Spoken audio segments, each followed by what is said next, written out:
कृपया अपने हंसी वचनों से हमें अनुग्रहित करने की कृपा करें।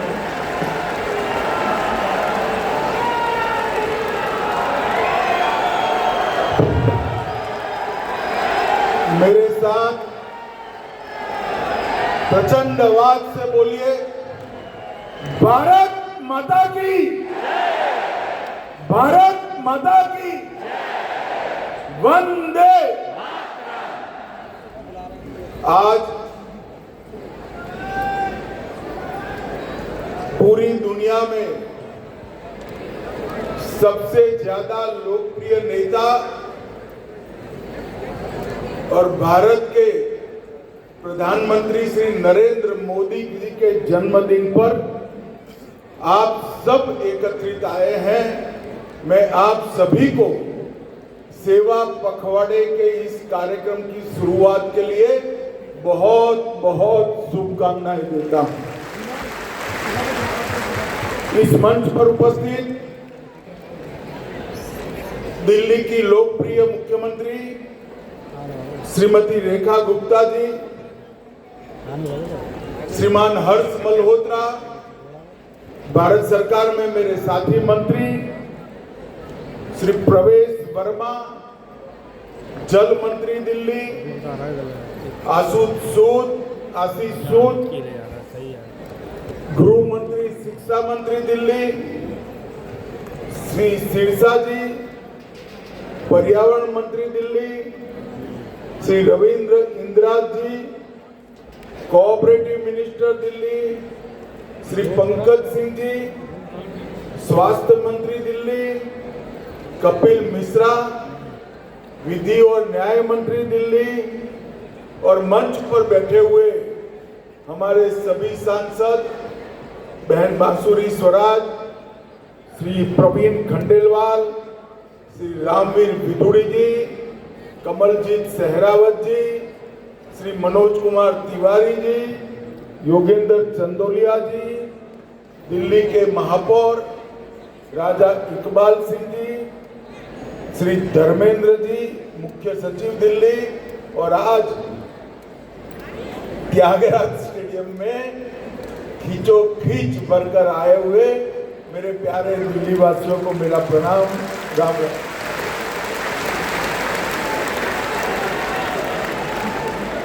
मित्रों, सबसे पहले मैं आज विश्वकर्मा दिन की भी समग्र देशवासियों को बहुत बहुत शुभकामनाएं देना चाहता हूं। हमारे यहाँ भगवान विश्वकर्मा का स्थान श्रमजीवी लोगों के लिए बड़ा महत्वपूर्ण है। निर्माण की सभी विधाओं के वो देवता माने जाते हैं और आज संयोग है कि विश्वकर्मा दिन और नरेंद्र मोदी जी का जन्मदिन दोनों आज। मैं भारतीय जनता पार्टी के करोड़ों कार्यकर्ता, देश के 140 करोड़ से ज्यादा नागरिक, सबकी ओर से श्रीमान नरेंद्र मोदी जी को जन्मदिन की ढेर ढेर सारी शुभकामनाएं देता हूं। आज केवल इस सभागार में बैठे हुए लोग नहीं, देश का प्रत्येक नागरिक और दुनिया भर में फैले हुए भारत के मूल निवासी सभी हृदय से ईश्वर से प्रार्थना कर रहे हैं मोदी जी के दीर्घायुष के लिए, उनके अच्छे स्वास्थ्य के लिए और इनकी लंबे से लंबे समय तक देश को सेवाएं प्राप्त हो, इसके लिए ईश्वर को प्रार्थना कर रहे हैं। मोदी जी जब देश के प्रधानमंत्री बने तब पहली बार उनका जन्मदिन आया। कई लोगों ने अपने जन्मदिन को अलग अलग तरीके से मनाने की परंपरा है इस देश में।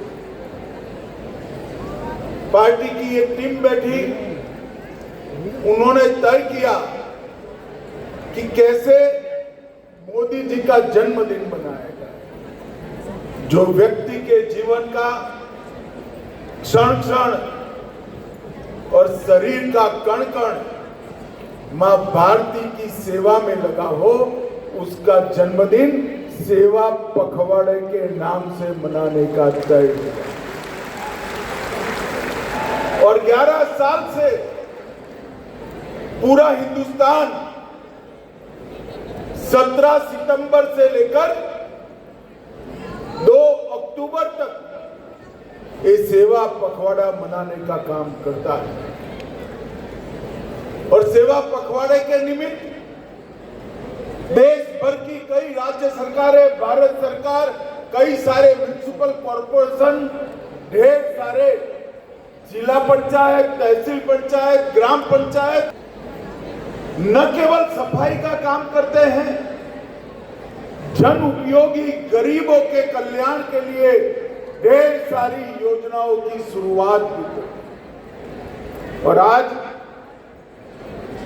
सेवा पखवाड़े की शुरुआत दिल्ली सरकार ने भी की है।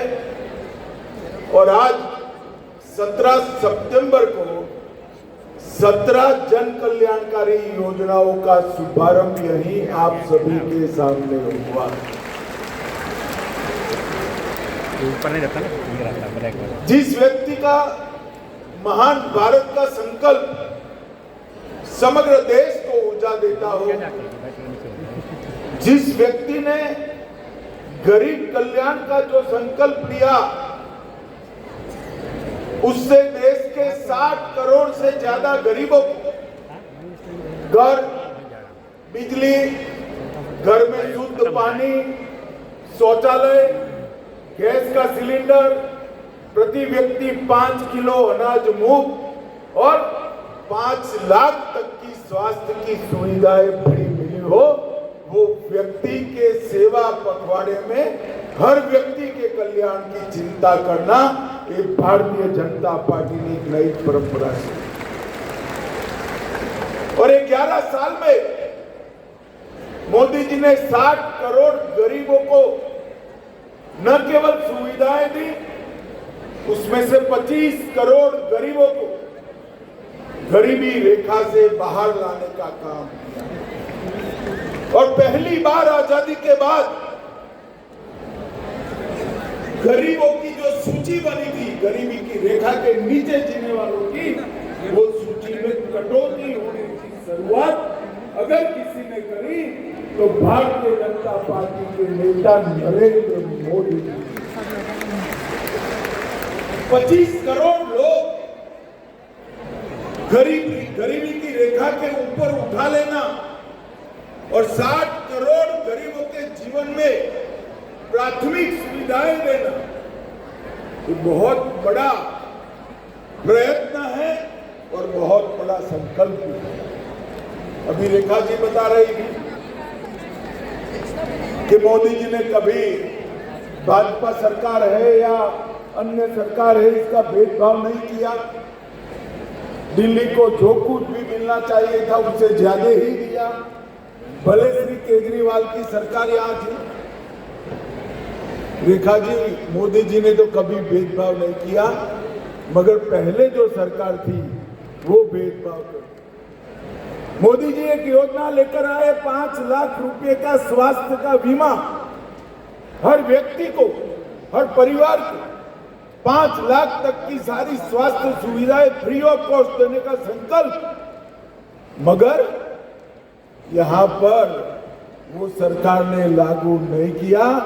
ये रेखा जी की सरकार बनी और आप लोगों को 5 लाख तक का इलाज मुफ्त। मोदी जी ने 140 करोड़ लोगों को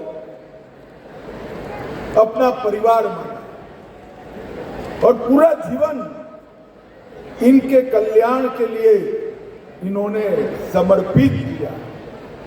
देश को सुरक्षित करना, देश को आर्थिक रूप से विकसित करना, हर गरीब के घर में नई ऊर्जा, नया उत्साह, नई सुविधाएं पहुंचाना और हर बच्चे के मन में महान भारत का संकल्प भर देना, ये काम मोदी जी ने अपने 11 साल के समय में किया है। देश लंबे समय तक मोदी जी की ये सिद्धियों को याद करेगा। चाहे देश की सीमाओं को सुरक्षित करना हो, सर्जिकल स्ट्राइक, एयर स्ट्राइक और अंत में ऑपरेशन सिंदूर से पाकिस्तान के घर में घुसकर उसको जवाब देने का काम नरेंद्र मोदी। वर्षों से हम सब चाहते थे कि अयोध्या में राम मंदिर नहीं हो पाए। ये राहुल बाबा भाजपा की मखौल उड़ा, मंदिर वहीं बनाएंगे, तिथि नहीं बताएंगे। राहुल बाबा मंदिर बन भी गया, रामलल्ला विराजमान भी हो गए और दुनिया भर के लोग आज आनंद लेते हैं। काशी विश्वनाथ कॉरिडोर बनाना हो, सोमनाथ के मंदिर को फिर से सोने का बनाने की शुरुआत करनी हो, करतारपुर साहिब कॉरिडोर बनाना हो, हर ऐसे मसले जो सालों से अटके हुए थे, मोदी जी ने उसको चुटकियों में समाप्त कर कर देश की जनता का विश्वास। हम सभी भारतीय जनता पार्टी के कार्यकर्ता सालों से ऐसी इच्छा रखते थे, संकल्प रखते थे कि इस देश में से धारा 370 चली जाए, मगर हमारी आवाजें तो बुलंद थी। हमें भी लगता था कैसे संभव होगा। देश ने मोदी जी को दूसरी बार प्रधानमंत्री बनाया। 5 अगस्त 2019 को धारा 370 को समाप्त। मित्रों, मैं मोदी जी को नेतृत्व में सालों से काम कर रहा हूं। 24 साल से मैंने देखा है देश में एक ही व्यक्ति है जिसने कभी छुट्टी नहीं ली है, वो नरेंद्र मोदी। 24 साल तक अहर्निश, हर क्षण हर पल देश के विकास की चिंता करना, देश के गरीबों के कल्याण में लगे रहना, और इसी के कारण आज हमारा भारत जो 11वें नंबर की अर्थव्यवस्था मनमोहन सिंह छोड़कर गए थे, हम 4थे नंबर पर पहुंच चुके हैं। और दिल्ली वालों, तैयारी रखना, 2027 तक हम 3रे नंबर की अर्थव्यवस्था विश्व में बनेंगे। ये अचंभित करने वाली सिद्धियां दृढ़ संकल्प से, निस्वार्थ भाव से अगर कोई काम करता है तो ही आ सकता। और उन्होंने जब आजादी का अमृत महोत्सव मनाया गया, एक संकल्प देश की जनता के सामने रखा, विशेषकर किशोरों और युवाओं के साथ, कि अब समय आ गया है भारत ने दुनिया में सर्वोच्च स्थान पर पहुंचने का। उन्होंने तय किया और पूरी देश की जनता को इस संकल्प के साथ जोड़ा कि 2047 15 अगस्त को भारत हर क्षेत्र में विश्व में सबसे पहले नंबर पर हो, ऐसा भारत विकसित भारत बनाना, सुरक्षित भारत बनाना, समृद्ध भारत बनाना, इस संकल्प के साथ मोदी जी आगे बढ़े हैं। और आज दिल्ली में भी लगभग हजारों करोड़ के काम यहाँ पर लोकार्पण भी हुआ, शिलान्यास भी हुआ। इसमें से मैं एक ही चीज का जरूर जिक्र करना चाहता हूं। दिल्ली के अंदर बड़े बड़े कूड़े के पहाड़